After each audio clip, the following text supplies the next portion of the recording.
உன் களஞ்சியங்கள் நிரம்பி இருக்கும், உன் வீட்டிலே ஆசீர்வாதம் தங்கி இருக்கும் உன் ஜெபத்தினால்.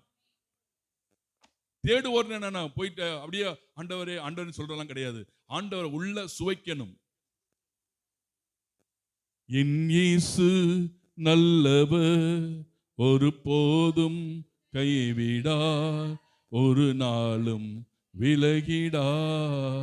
ஒன்று சேர்ந்து நாம் துதிப்போம், சாத்தானை மீதிப்போம், தேசத்தை சுகந்தரிப்போம்.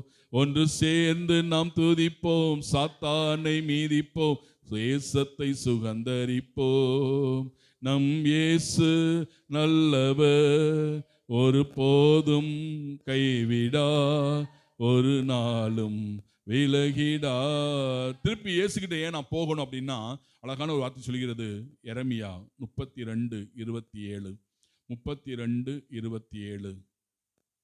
இயேசுகிட்ட ஏன் போகணும், இயேசுகிட்ட வந்தா என்ன நடக்கும் அப்படின்னு ஆண்டவர் சொல்றாரு. ஏண்டா வா அப்படிங்கிறாரு. அதுக்கு என்ன சொல்றாரு ஆண்டவர்? எரேமியா 32:27.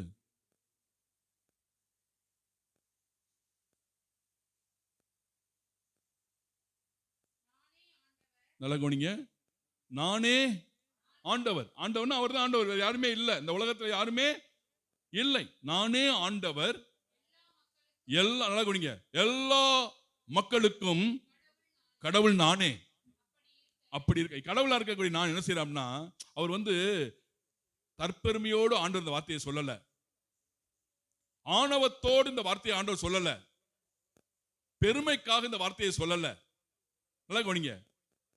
நானே ஆண்டவர், எல்லா மக்களுக்கும் கடவுள் நானே. அப்படின்னா நான் உனக்கு இருக்கிறேன், எல்லா மக்களுக்கும் நான் இருக்கிறேன். நீ என்ன கவலையோடு இருந்தாலும், என்ன பிரச்சனையோடு, என்ன நெருக்கடி போராட்டத்தோடு, என்ன சோர்வோடு நீ இருந்தாலும், உனக்கு கடவுளா இருக்கக்கூடிய நான் இருக்கிறேன் அப்படிங்கிறார். பயப்படாத. Hallelujah, hallelujah, praise the lord, praise the lord. எல்லாருக்கும் கடவுள் நானே, நானே ஆண்டவர், எல்லா மக்களுக்கும். அப்படின்னு அர்த்தம், யாரையும் விட்டு வைக்கல அவரு. இல்ல உனக்கு மட்டும்தான் நான் கடவுளா இருப்பேன், கிறிஸ்தவங்களுக்கு மட்டும்தான் கடவுள், பிற மத மக்களுக்கு நான் கடவுள் இல்லை அப்படின்னு ஆண்டவர் சொல்லவே இல்லை. நீ யாரா இருந்தாலும் சரி. ஏனென்றால் அவர் சொல்றாரு, நானே கடவுள். எல்லா மக்கள்னா எல்லா மக்கள் யாரு? எல்லா கிறிஸ்தவங்க மட்டுமா?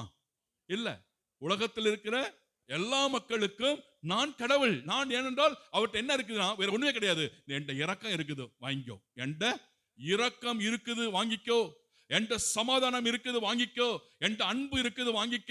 எனக்கு சுகமளிக்கிற வல்லமை நான் உனக்கு தர்றேன், நீ வாங்கிக்கோ.